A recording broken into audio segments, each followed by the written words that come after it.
தக்காளி போட்டுக்குமா, தட்டைப்பயிறு ரசம். தக்காளி ஒரு தக்காளி போட்டு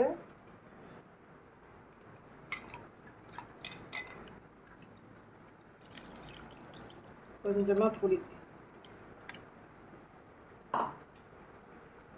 நல்லா கரைச்சிக்கலாம்.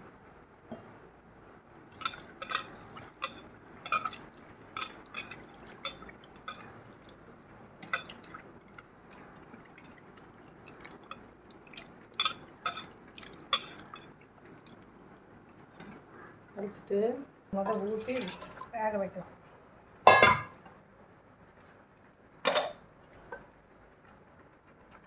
உப்பு, கொஞ்சம் குழம்பு மிளகாத்தூள்,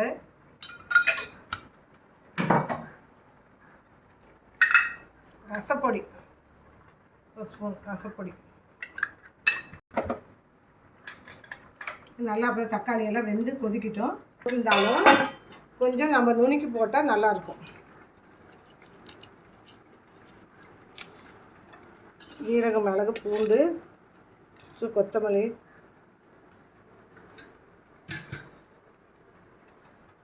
கொஞ்சம் கருவேப்பிலை, கொஞ்சம் தலை இதை நுணுக்கி இதில் போட்டு கொதிக்கட்டும். பெருங்காயம் கொஞ்சம் நுணுக்கிடணும், கட்டியாக இருக்கிறதுனால கொஞ்சம் நுணுக்கிடும். பாருங்கள், தக்காளி நல்லா வெந்துடுச்சு. இந்த அரைச்சதையும் இதில் போட்டுடலாம். இதில் ஜீரகம், மிளகு, பூண்டு, அரை கொத்தமல்லி, கொஞ்சம் கருவேப்பிலை, கொத்தமல்லி தலை, பெருங்காயம் எல்லாமே போட்டுட்டேன் நான். இதில் போட்டு நல்லா நுணுக்கி இதில் இருக்குது. நல்லா தக்காளி வெந்துடுச்சு.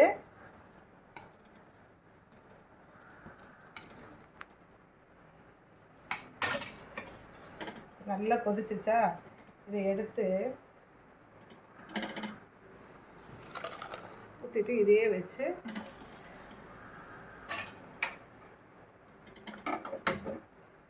அடுப்பை பற்ற வச்சு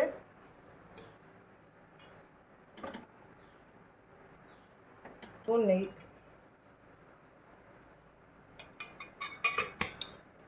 எப்பயுமே ரசத்துக்கு நெய் ஊற்றி தாளிக்கன்னு வச்சுக்கோங்க. ஏன்னா ஒரு நாளைக்கு ஒரு ஸ்பூன் நெய்யை நம்ம யூஸ் பண்ணணும். நம்ம எதுவுமே அதிகமாக ஒருத்தர் நெய்யை ஊற்றிக்கல ஃபேட்டுன்னு. அதனால் ரசத்தில் நம்ம எல்லோரும் சாப்பிட்ட மாதிரி இருக்கும். ரசம் எப்படியும் எல்லாம் சாப்பிடுவோம். அதனால் ஒரு ஸ்பூன் நெய் ரசம் தாளிக்கிறதுக்கு எப்பயுமே நான் ரசத்துக்கு நெய் தான் ஊற்றி தாளிப்பேன். கடுகு, 2 ஜீரகம் போட்டுட்டு ஒரே ஒரு வரமிளகாய் கிள்ளி போடுறேன்.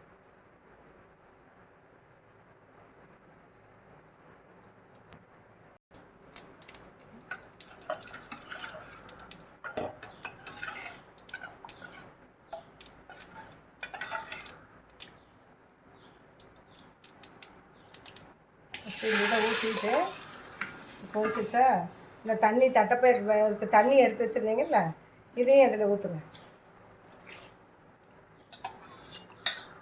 ஏன்னா நம்ம அந்த புளி தண்ணியிலே கொஞ்சம் உப்பு போட்டுட்டோம். இந்த தண்ணியை ஊற்றிட்டு ஒரு கலந்துட்டு பாருங்கள், டேஸ்ட் பாருங்கள். உப்பு கரெக்டாக இருக்குது.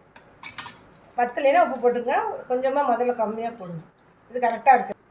பாத்திரத்தில் கொஞ்சம் கொத்தமல்லி தலையும்,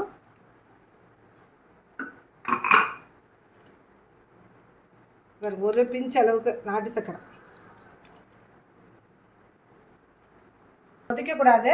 நுரை வந்தோடனையும் இதை எடுத்து ஊற்றிட்டு மூடி வச்சிடணும். இப்போ தான் இந்த வெள்ளை நுரை கட்டி ஒரு கொதி வர ஆரம்பிக்கும் போது கொதிக்கக்கூடாது. நிறுத்திட்டு அடுப்பு நிறுத்திட்டு எடுத்து ஊற்றிடலாம்.